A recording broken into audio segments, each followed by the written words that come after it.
వెళ్దాం. ఆంధ్రప్రదేశ్లో మద్యం కుంభకోణం కేసులో రాజ్ కేసిరెడ్డి విచారణ పూర్తయింది. రాజ్ కేసిరెడ్డిపై సిట్ బృందం ప్రశ్నల వర్షం కురిపించింది. కాసేపట్లో రాజ్ కేసిరెడ్డిని కోర్టుకు తరలించనున్నారు. విచారణ అనంతరం రాజ్ కేసిరెడ్డిని ప్రభుత్వ ఆసుపత్రికి తరలించి వైద్య పరీక్షలు నిర్వహించారు. కాసేపట్లో కేసిరెడ్డిని మేజిస్ట్రేట్ ముందు కూడా హాజరుపరచనున్నారు. దీనిపై ఎక్స్క్లూజివ్ ఫీల్డ్ రిపోర్ట్ రాజ్కుమార్ అందిస్తారు. రాజ్కుమార్, అలాగే ఇప్పుడు ప్రస్తుతం దీన్ని ఎక్స్క్లూజివ్ ఫీల్డ్ రిపోర్ట్ మరింత తాజా సమాచారంతో మా ప్రతినిధి శ్రీనివాస్ అందిస్తారు. శ్రీనివాస్. థ్యాంక్ యూ మూర్తి. ఇప్పటికే కొద్దిసేపటి క్రితమే మనం ప్రస్తుతం విజయవాడ కోర్టు దగ్గర ఉన్నాం. విజయవాడ ఈ కోర్టులో ఇప్పుడే ప్రస్తుతం కొద్దిసేపటి క్రితమే, కొద్ది నిమిషాల క్రితమే ఏదైతే లిక్కర్ స్కామ్లో ప్రధాన నిందితుడిగా ఆరోపణలు ఎదుర్కొంటున్న ఏదైతే ఉన్నాడో కసిరెడ్డి రాజశేఖర రెడ్డి ఇప్పటికే కొద్దిసేపటి క్రితమే సిట్ పోలీసు అధికారులు కూడా కొద్దిసేపటి క్రితమే న్యాయస్థానంకి తీసుకొచ్చారు. మరి కాసేపటి అయినా ఇక్కడ విజయవాడ కోర్టులో న్యాయమూర్తి ముందు కూడా హాజరుపెట్టే అవకాశం ఉంది. దాని తర్వాత కూడా న్యాయమూర్తి అతనికి కొద్దిసేపటి క్రితమే సిట్ పోలీసులు కూడా అతన్ని ప్రభుత్వ వైద్యశాలలో వైద్య పరీక్షలు నిర్వహించారు. దాని తర్వాత కూడా ఇక్కడికి కోర్టుకు తీసుకొచ్చారు. ఈ కోర్టులో ప్రస్తుతం న్యాయమూర్తి ముందర కూడా కసిరెడ్డి రాజశేఖర రెడ్డి ఉన్నాడు. మరి కాసేపటి అతనికి న్యాయమూర్తి రిమాండ్ విధించే అవకాశం ఉంటుంది. ఏదైతే మనం చూస్తాం రాష్ట్రంలో 2 తెలుగు రాష్ట్రాలు కావచ్చు ఏదైతే లిక్కర్ స్కామ్ ఉందో అది సంచలనం రేకెత్తిస్తుందని చెప్పుకోవచ్చు. ఎందుకంటే గత వైసీపీ ప్రభుత్వంలో లిక్కర్ స్కామ్ అనేది భారీ కుంభకోణం చెప్పేసి కూటమి సర్కార్ భావిస్తుంది. దాదాపు వేలాది కోట్ల రూపాయలు కూడా లిక్కర్ స్కామ్ పేరుతో కూడా, అంటే ప్రభుత్వ మద్య దుకాణం పేరుతో కూడా గత వైసీపీ ప్రభుత్వంలోని కొందరు పెద్దలు కూడా ఈ అక్రమార్జనకు తెరదీశారు. ఈ నేపథ్యంలోనే కూటమి సర్కార్ అధికారంలోకి వచ్చాక ప్రధానంగా దీనిపైన ఈ ఫోకస్ పెట్టింది. ప్రధానంగా ఏదైతే లిక్కర్ స్కామ్ ఉందో లిక్కర్ స్కామ్ గురించి ఏదైతే ప్రభుత్వ మద్యం పాలసీ పేరుతో కూడా దుకాణం తెరిచి దీన్ని బార్లాగా తెచ్చి అడ్డంగా దోచుకున్నారు. దానిపైన కూడా పూర్తిసారి ఫోకస్ పెట్టింది. దాని తర్వాత కూడా ఫస్ట్ సిఐడి విజిలెన్స్ విచారణ చేపట్టింది. దాని తర్వాత ఈ కేసును సిఐడి విచారణ చేపట్టింది. సిఐడి విచారణ కూడా పలు ఆసక్తికరమైన అంశాలు తెర మీదకి వచ్చాయి. అప్పుడు బ్రేవరేజెస్ ఎండి వాసుదేవ్ రెడ్డితో పాటు మరికొందరిని కూడా ఈ కేసులో కూడా ఇన్వాల్వ్ చేస్తూ కూడా విచారణ చేపట్టారు. దాని తర్వాత క్షేత్రస్థాయిలో సిఐడి కూడా పలు ఆధారాలు సేకరించింది. దాని తర్వాత కూడా ఈ కేసుని తీవ్రతను బట్టి కూడా ప్రభుత్వం ఒక సిట్ను ప్రత్యేకంగా ఏర్పాటు చేసింది. విజయవాడ సిపి రాజశేఖర్ బాబు ఆధ్వర్యంలో ఒక సిట్ను ప్రత్యేకంగా ఏర్పాటు చేసి కూడా ప్రభుత్వం ఆదేశాలు జారీ చేసింది. ఒక ఐపీఎస్ అధికారి సుబ్బారెడ్డితో పాటు 2 డిఎస్పీలు మరికొందరు పోలీసు అధికారులతో కూడా ఈ సిట్టు బృందం ప్రధానంగా ఏదైతే లిక్కర్ స్కామ్ ఉందో లిక్కర్ స్కామ్ మీద ఫోకస్ పెట్టింది. ఇందులో ప్రధానంగా ఏదైతే ఉన్నారో అందరికీ కూడా ఇప్పటికే సిట్టు విచారణకు పిలిపించింది. విచారణకు తగ్గట్టు కూడా నోటీసులు జారీ చేసింది. ప్రధానంగా ఇప్పటికే ఈ కేసుకు సంబంధించి కూడా ఏదైతే వైసీపీ మాజీ నేత విజయసాయిరెడ్డి కూడా సిట్టు ముందుకు హాజరయ్యారు.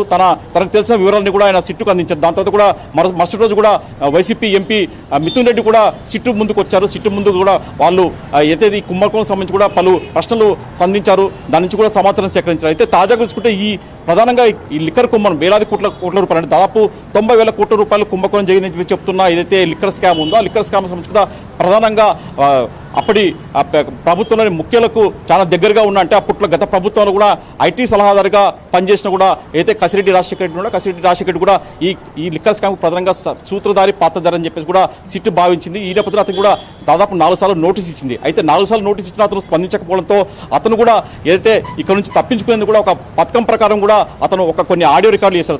తాను ఖచ్చితంగా సిట్ ముందుకు విచారణకు వస్తాను, తాను ఇంట్లో లేనప్పుడు తన తల్లికి నోటీస్ ఇచ్చారు. దాని తర్వాత తనకు మెయిల్ పంపించారు సిట్ అధికారులు. అయితే వీటన్నిటికీ సమాధానం చెప్తా ఖచ్చితంగా హాజరవుతా అని చెప్పేసి సిట్ అధికారుల పోలీసుల కళ్ళు గప్పి మట్టుకు అతను ఇక్కడ నుంచి దేశం విడిచి విదేశాలకు పరారీ కావాలని చెప్పి ఒక స్కెచ్ గీస్తాడు. అయితే ఈ స్కెచ్ అంతా సిట్ అధికారులు పసిగట్టారు. ప్రధానంగా చూసుకుంటే అతను కసిరెడ్డి రాజశేఖర్ తండ్రిని పిలిపించారు. తండ్రి ద్వారా కూడా అతను ఎక్కడ ఉన్నాడో అతని ఫోన్ లొకేషన్ కనుగొన్నారు. అయితే కసిరెడ్డి రాజశేఖర రెడ్డి గోవాలో ఉన్నట్టు కూడా సిట్ అధికారులు గుర్తించారు. దాని తర్వాత కూడా అక్కడికి ప్రత్యేక బృందాన్ని కూడా గోవాకు పంపించడం జరిగింది. అయితే ఇక్కడ మరోవైపు సిట్టు బృందాలు కూడా హైదరాబాద్లో గాలింపు చర్యలు చేపట్టాయి. అయితే మొత్తం చూసుకుంటే గోవా నుంచి సిట్టు బృందాలు అక్కడ చేరుకులేపే కసిరెడ్డి రాజశేఖర రెడ్డి అక్కడికి బినామీ పేరుతో, అంటే మరొక పేరుతో కూడా రాజేష్ రెడ్డి అనే వ్యక్తి పేరుతో కూడా అతను గోవా నుంచి హైదరాబాద్కు వస్తున్నట్టు కూడా సిట్టు పోలీసులు గుర్తించారు. దాని తర్వాత ఇక్కడ శంషాబాద్ ఎయిర్పోర్ట్లో కూడా సిట్ పోలీసులు అప్రమత్తమయ్యారు. వెంటనే అక్కడ ఏదైతే రాజేష్ రెడ్డి పేరుతో వచ్చాడో అతన్ని కసిరెడ్డి రాజశేఖర రెడ్డిని తమ అదుపులోకి తీసుకున్నారు. నిన్న రాత్రి అతన్ని అదుపులోకి తీసుకొని ఇక్కడికి విజయవాడకు తరలించారు. అర్ధరాత్రి దాదాపు 12 గంటల ప్రాంతంలో కూడా సిట్ అధికారులు ప్రత్యేక వాహనంలో అక్కడ నుంచి హైదరాబాద్ శంషాబాద్ ఎయిర్పోర్ట్ నుంచి కూడా ఇక్కడికి విజయవాడలోని సిట్ కార్యాలయానికి తరలించారు. ఈరోజు నిన్న అర్ధరాత్రి నుంచి కూడా ఇప్పటిదాకా కూడా దాదాపు 10-15 గంటలు దాదాపు అతన్ని తమ కస్టడీలోకి ఉంచి పూర్తి స్థాయిలో విచారించారు. అయితే ఏదైతే అతన్ని కొద్దిసేపటి క్రితమే అతన్ని, అంటే ఈ మొత్తం ఈ కుంభకోణానికి సంబంధించి కూడా ఏదైతే ప్రభుత్వ పాలసీ ఎక్కడెక్కడ కలిశారు, ఎవరిని కలిశారు, ఎవరు మీకు దీనికంతా కర్త కర్మ క్రియ ఎక్కడ పాలసీ రూపొందించారు, ఈ పాలసీలో ఏ డిస్ట్రిబ్యూటర్తో మీరు ఒప్పందం చేసుకున్నారు, అంటే ఇక్కడికి దాదాపు ఈ కుంభకోణం దాదాపు 2.5 కోట్ల ఏవైతే లేబుల్స్ కూడా నకిలీ లేబుల్స్ మద్యం బాటిల్స్కు ఉపయోగించే నకిలీ లేబుల్స్ కూడా హోలోగ్రామ్స్ ఉండే లేబుల్స్ కూడా ఉన్నట్టు కూడా సిట్ దర్యాప్తులో వెల్లడైంది. దాదాపు 2.5 కోట్లు అంటే అంత భారీగా మద్యం మొత్తం ఆంధ్రప్రదేశ్ అంతా విక్రయాలు జరిపినట్టు కూడా సిట్ దర్యాప్తులో వెల్లడైంది. ఏ చూసినా జే బ్రాండ్ పేరుతో రాష్ట్రం అంతా కూడా ప్రభుత్వ మద్యం దుకాణం బార్లా తెరిచి దాదాపు జే బ్రాండ్తో ఉన్న ఎక్కడ దేశంలో ఎక్కడ లేని బ్రాండ్లు ఇక్కడ అమ్మారు. దాంతో కోట్లాది రూపాయలు కూడా పక్కదారి పట్టించారు. అది కూడా మొత్తం ఎక్కడ కూడా ఆన్లైన్ ట్రాన్సాక్షన్ చేయలేదు. ఓన్లీ నగదు క్యాష్ రూపంలోనే మొత్తం అమ్మకాలు జరిపారు. దీంతో వేలాది కోట్ల రూపాయలు కూడా అకౌంట్లు లేకుండా కూడా ఆ నిధులన్నీ పక్కదారి పట్టాయని చెప్పేసి కూడా సిట్ అధికారులు గుర్తించారు. ఈ పథకం ఎలా చేశారు, డబ్బులు ఎక్కడ సంపాదించారు, ఆ నెట్వర్క్ అంతా వ్యవస్థ ఎవరున్నారని చెప్పేసి కూడా పోలీసులు ఏదైతే మిథున్ రెడ్డి కావచ్చు, విజయసాయిరెడ్డి ద్వారా కావచ్చు, ఏదైతే వచ్చిన సమాచారం మటుకు ఆ సమాచారాన్ని కసిరెడ్డి రాజశేఖర రెడ్డి ముందు ఉంచి ప్రశ్నలు దురుపనులు కూడా సంధించారు. ఉదయం నుంచి కూడా అదే అతని నుంచి కూడా అవసరం మేరకు కూడా సమాచారం రాబట్టారు. మొత్తం చూసుకునే మటుకు పోలీసులు కళ్ళు గొప్పి విదేశాలకు చెక్కేసాలని చెప్పేసి పథకం వేశాడు కసిరెడ్డి రాజశేఖర రెడ్డి. సిట్ అధికారులకు దొరికాడు. ప్రస్తుతం కొద్దిసేపు క్రితమే కసిరెడ్డి రాజశేఖర రెడ్డి ఏదైతే గత వైసీపీ ప్రభుత్వంలో అతను ఐటీ సలహాదారుగా ఉన్నారు, అప్పటి ప్రభుత్వ ముఖ్య నేత కూడా చాలా దగ్గరగా క్లోజ్గా ఉన్నాడు. ఇతను కూడా కడప జిల్లాకు చెందిన వ్యక్తి కాబట్టి అతను అప్పుడు సీఎం స్థాయిలో ఉన్న వ్యక్తులు కూడా దగ్గరగా ఉన్నాడు అతను. అందుకే అతను గత 5 ఏళ్ల పాటు కూడా ఐటీ సలహాదారుగా ఉన్నా కూడా అతని ఫోకస్ అంతా మటుకు ఈ లిక్కర్ స్కామ్ పైన పెట్టాడు. మొత్తం దాదాపు 1000 కోట్ల రూపాయలు కుంభకోణం తెరదీశారు. అయితే దీంట్లో మళ్ళీ ఒక సుధీర్ అనే వ్యక్తి పేరు కూడా వచ్చింది. అతను సుధీర్ అనే వ్యక్తి కూడా ఇతనికి కసిరెడ్డి రాజశేఖర రెడ్డికి చాలా సన్నిహితమైన వ్యక్తి.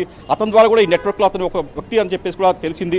మొత్తం చూసుకుంటే మటుకు దీంట్లో ఈ కుంభకోణం కేసులో ఒక్కొక్కరిగా పేర్లు తెర మీదకి బయటకు వస్తున్నాయి. కొద్దిసేపు క్రితమే రాజశేఖర రెడ్డి మటుకు ఇప్పటికే విజయవాడలోని మనం చూస్తున్నాం ఈ కోర్టుకు తీసుకొచ్చారు. కోర్టు ముందు ఇప్పుడు ప్రస్తుతం న్యాయమూర్తి ముందు హాజరుపరిస్తే అయితే న్యాయమూర్తి మరి కాసేపట్టు అతనికి రిమాండ్ విధించే అవకాశం ఉంది. దాని తర్వాత ఇంకా అతని ఈ రిమాండ్కి తరలించాక ఈ కేసును ఇంకా వేగవంతం చేసే అవకాశం ఉంది. ఇప్పుడు కసిరెడ్డి రాజశేఖర రెడ్డి మెయిన్ వ్యక్తి ఉన్నాడు, అతన్ని అరెస్ట్ చేశారు. అతని రిమాండ్కి తరలించే అవకాశం ఉంది. దాని తర్వాత కూడా ఈ కేసులో ఇంకా పెద్ద తలకాలు ఉన్నాయి. వాళ్ళని కూడా మరి 1-2 రోజులు కూడా అరెస్ట్ చేసే అవకాశం అని చెప్పేసి కూడా సిట్ అధికారుల ద్వారా మనకు సమాచారం ఉంటుంది. Murthy. Thank you Srinivas, thanks for update.